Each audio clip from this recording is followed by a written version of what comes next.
estar delante de su presencia. Amén.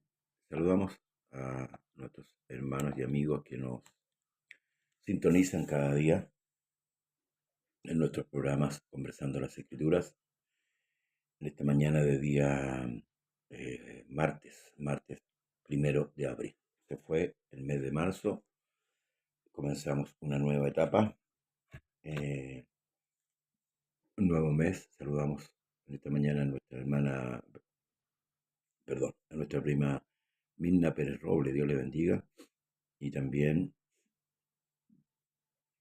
reconforte a la familia Pérez Robles del lugar de San Pedro de la Paz por la pérdida irreparable de un familiar, sobrino, nieto, primo, amén, que lo sentimos bastante, porque es pariente también nuestro, por parte de los Pérez, y que Dios traiga el consuelo y la paz a esta familia, amén.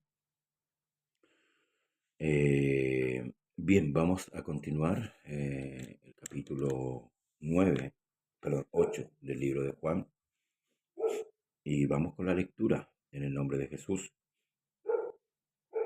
Y Jesús se fue al monte de los olivos. Cada uno se fue a su casa y Jesús se fue al monte de los olivos. Y por la mañana volvió al templo y todo el pueblo vino a él. Y sentado él les enseñaba. Entonces los escribas y los fariseos le trajeron una mujer sorprendida en adulterio.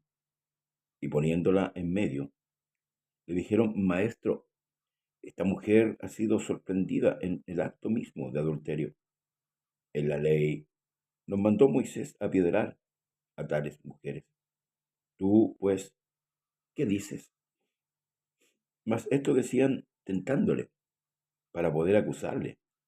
Pero Jesús, inclinando hacia el suelo, escribía en tierra con el dedo. Y como insistieron en preguntar, se enderezó y les dijo: El que de vosotros esté sin pecado, sea el primero en arrojar la piedra contra ella. E inclinándose de nuevo hacia el suelo, siguió escribiendo en tierra. Pero ellos, al oír esto, acusados por su conciencia, salían uno a uno, comenzando desde los más viejos hasta los postreros, y quedó solo Jesús y la mujer que estaba en medio.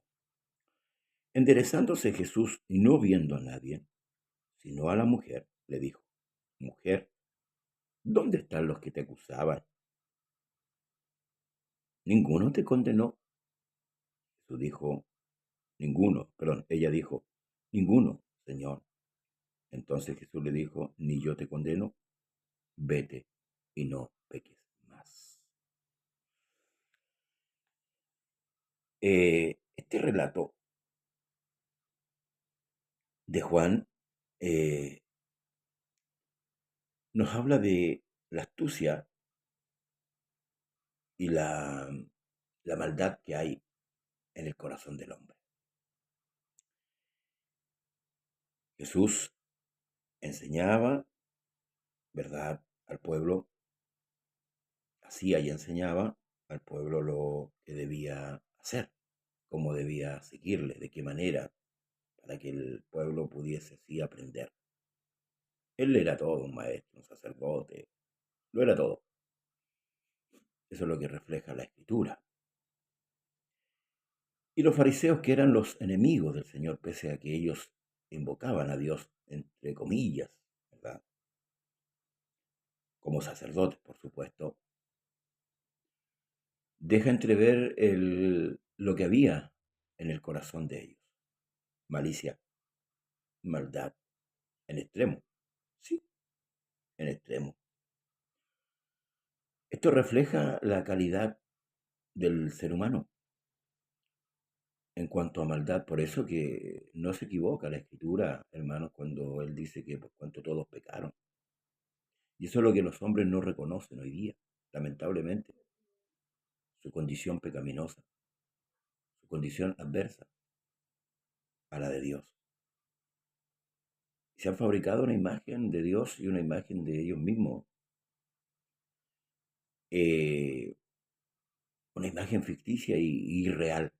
Por eso es que es importante leer la palabra de Dios, porque la palabra de Dios nos revela quién es Dios y quiénes somos nosotros.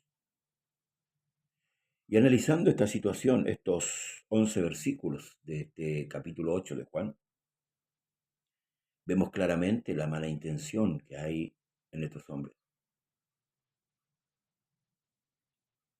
Jesús enseñando en el templo,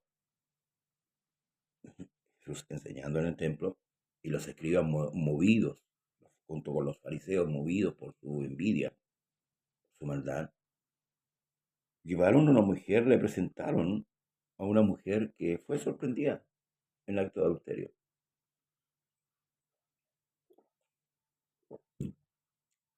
para que él emitiera una sentencia con respecto a esto. Y le dijeron, maestro, esta mujer ha sido sorprendida en el acto mismo de adulterio.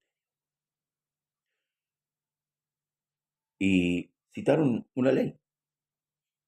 Y en la ley nos mandó Moisés a apedrear a tales mujeres. ¿Tú pues qué dices? Ciertamente ellos citan la ley, pero al igual que Satanás, mintiendo. Porque la ley condena el adulterio y lo condenaba, ¿cierto? Con una lapidación, donde se lapidaba, ¿cierto?, a los que estaban en esta condición de pecado.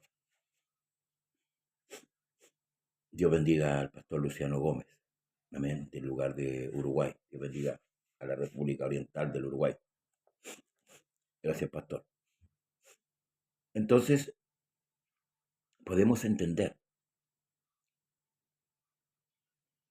que hay una mala intención tras esto. Citan la ley, pero no como es. Escuche bien, porque dice, y en la ley nos mandó Moisés a apedrear a tales mujeres. ¿Tú pues qué dices? Ahora, nosotros para poder entender claramente este episodio, porque muchos dicen, no, si Jesús perdona a la mujer, para poder entender claramente, tenemos que ir a la ley. Vamos a la ley. Levítico 20:10. ¿Qué es lo que dice la ley? Ahora, recordemos que en ese tiempo todavía estaba el cumplimiento de la ley. La gracia empieza después de la muerte de Cristo. ¿Amén? Entonces vamos a ir a la ley para ver si estos señores, hermanos, tienen la razón y por qué Cristo actuó de esa manera. ¿Amén? Levítico 20:10 dice la palabra del Señor de esta manera. Perdón, hermano. 20:10. Aquí estamos. Dice, si un hombre, y escuche bien, para que a veces no equivoque ni hierre el camino cuando te enseñe o cuando te predique algo. Dice, si un hombre cometiera adulterio con la mujer de su prójimo, el adúltero y la adúltera indefectiblemente serán muertos. ¿Cuántos? Dos. ¿Escuchó? El adúltero y la adúltera. La pregunta es, ¿cuántos culpables traían ellos? Uno. Ahí está la trampa. Ahí está el engaño. Por eso que el escritor, en el verso 6, si usted se fija bien, dice, mas esto decían tentándole para poder acusarle, pero Jesús, inclinado hacia el suelo, escribía en tierra con el dedo. Se necesitan dos testigos primeramente para acusar a alguien, y en este caso de pecado de adulterio, pero también se necesitan los dos culpables. Y ellos traían solamente a la mujer. Entonces, si lo preguntamos en una lógica humana, ¿con qué estaría fornicando la mujer entonces si estaba sola? Era un solo culpable. Entonces Jesús no podía emitir sentencia. Vuelvo a decir, todavía estamos en el tiempo de la ley. Cuando está Jesús, todavía se está cumpliendo la ley. Debemos ver el contexto inmediato y el contexto histórico de este asunto para poder entender esta enseñanza con claridad. Amén. Y no errar en la enseñanza. Estamos en el tiempo de la ley, ¿verdad?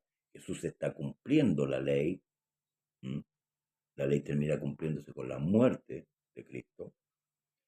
Y después de la muerte de Cristo viene la mañana de la gracia, como dicen maravillosamente en la resurrección. ¿M? Entonces Jesús siguió escribiendo, no tomó asunto. Recordemos que los que venían acusando eran claramente los escribas y los fariseos, o sea, los religiosos, que debían saber la ley al pie de la letra. Por tanto, si esta mujer fue sorprendida en acto de adulterio, aunque lo fue, pero ellos con mucha astucia liberaron al otro culpable. No lo dice la escritura, ciertamente, pero trajeron solamente a un culpable. Y en un pecado de adulterio tienen que haber dos. Diferencia de un pecado de robo. Pecado de robo puede ser 1, 2, 3, 4, 5, 10. Pero en este caso, en este pecado, en esta cita que ellos le dan, tienen necesariamente que haber dos culpables. Y ellos solamente traen uno. Y esta es la razón de que cuando ellos insisten en el verso 7, léalo, y como insistieron en preguntarle, se enderezó y les dijo, el que de vosotros esté sin pecado, sea el primero en arrojar la piedra contra él. Ciertamente todos los hombres son pecadores, pero aquí traían un pecado de maldad. Querían hacer caer a Jesús. Estaban haciendo la misma obra que Satanás hizo en el desierto, tentando al Señor. Sí, por eso que Jesús en una oportunidad le dice, vosotros sois de vuestro padre el diablo, y las obras de vuestro padre queréis hacer. Están poniendo, como se dice en la jerga de ajedrez, están poniendo en jaque al Señor, pero el Señor, el Señor fue el que dio la ley. Entonces, imposible que pudiesen engañar al Señor. Fíjense, detalle importante. Hay que fijarse ahí, hermanos, lo enriquecedor que es la palabra del Señor para nuestra alma. Ciertamente esta mujer estaba sorprendida en adulterio porque después Jesús lo afirma al final. Pero Jesús no la podía condenar porque, vuelvo a decir, faltaba el otro culpable. Y eso es lo que ellos querían. Que Jesús dijera, bueno, apedréela. ¿Y eso qué iba a demostrar para ellos? Que Jesús era falso, porque no sabía la ley, que era un ignorante, ¿eh? Y que era un impostor. Pero Jesús le dijo, el que de vosotros esté sin pecado, sea el primero en lanzar la piedra. Y acusado por su conciencia, salieron, escuche, desde el más viejo hasta el más joven, botando su piedra. Muchos utilizan esto como para no emitir juicios condenatorios, ¿cierto? Nosotros no estamos para emitir juicios condenatorios. ¿Mm? Tenemos otro tipo de juicios. ¿Mm? Por ejemplo, cuando Pablo dice que en cuanto a lo profético, en cuanto a la predicación, dice que pueden predicar dos o tres y los demás juzguen. Usted debe estar juzgando si yo le estoy enseñando una verdad o una mentira. Ese debe ser el juicio suyo ahora, en este momento. Debe estar con su escritura en la mano y viendo si realmente lo que le estoy enseñando es verdad o es mentira. Y si hay una mentira, usted me escribe ahí y me dice, pastor, usted está equivocado. Pero yo estoy leyendo lo que está escrito. No estoy imaginándome nada, porque ellos le citan la ley. Y nosotros tenemos que ir inmediatamente a la ley. ¿Qué es lo que dice la ley? Para poder así ejecutar una enseñanza clara. ¿Mm? Entonces, dice, para oír esto, ellos acusados, pero ellos al oír esto, acusados por su conciencia, salían uno a uno, comenzando desde los más viejos hasta los postreros, y quedó solo Jesús y la mujer que estaba. Enderezándose Jesús, no viendo a nadie, sino a la mujer, Le dijo: mujer, ¿dónde están los que te acusaban? Ninguno te condenó. Dos preguntas que el Señor le hace.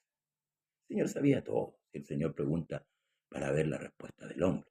Esa es la razón por la cual yo, como siempre he dicho, no es que el Señor no sepa nada, es para ver qué respondemos.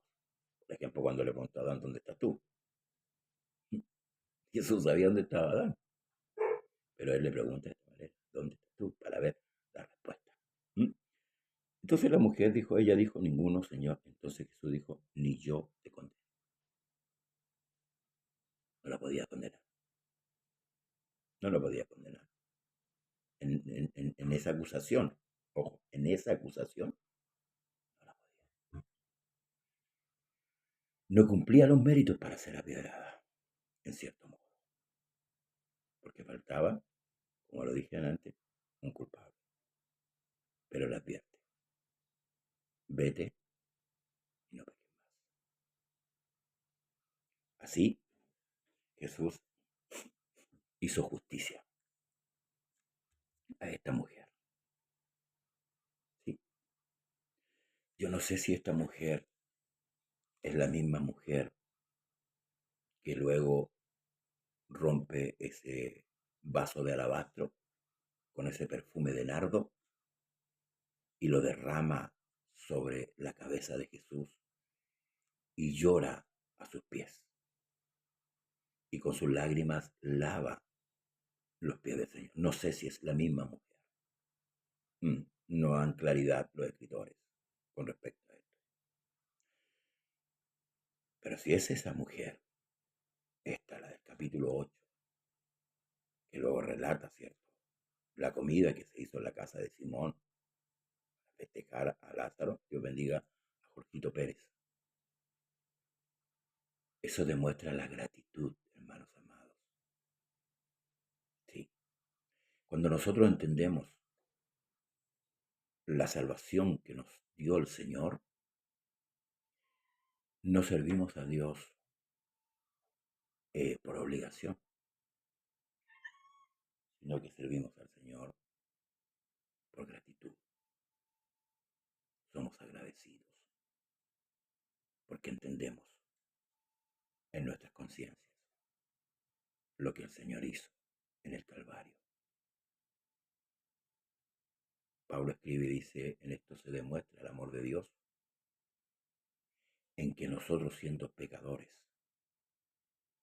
sí, porque todos pecamos, Cristo murió por nosotros. Sí. ¿Y por qué murió por nosotros?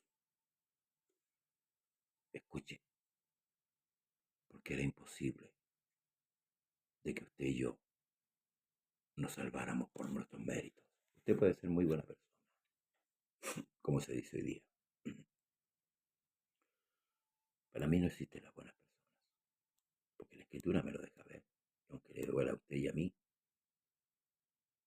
somos gente mala, personas malas que de repente hacemos cosas buenas. Si no lea la luz de la palabra a lo largo de toda la palabra. Aquí eran los sacerdotes y los escribas los que trajeron a esta mujer. Era la gente religiosa, que podíamos pensar que es lo mejor de la sociedad. La Escritura dice: sea Dios veraz, mas todo hombre es mentiroso. Concluyo en esto. El proverbista dice: no seas sabio en tu propia opinión. Y a veces tenemos una opinión de nosotros mismos más alta de la que Dios tiene por nosotros. Por eso es necesario, amigo, hermano, examinarnos a la luz de la palabra. Sí. Y si hay error en nosotros, enmendar nuestro camino. Porque Dios no quiere la muerte del que muere, sino de que Dios quiere que el hombre proceda al arrepentimiento para poder así otorgarle el perdón de sus pecados. y entrar ahora en la paz, en la verdadera paz con Él.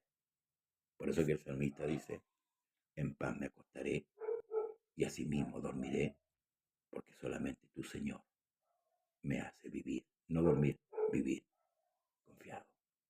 Solo en Jesús, usted y yo, escuche, usted y yo encontraremos la verdadera paz. No busque por otro lado, ni en la droga, ni en el alcohol, ni en los placeres. Busque a Cristo, busque a Cristo y encontrará la paz que su alma anhela, el gozo a través de la palabra del Señor. Que Jesús le bendiga en esta mañana y medite cada día qué estamos haciendo con la vida que Dios nos da. Cada día Dios nos otorga vida. Hoy día muchos murieron, ya no dejaron de existir. Pero usted y yo todavía tenemos esperanza. Y esa esperanza tiene un nombre. Es un nombre que es por sobre todo nombre. Es el nombre del Señor y Salvador Jesús. Que la paz de Cristo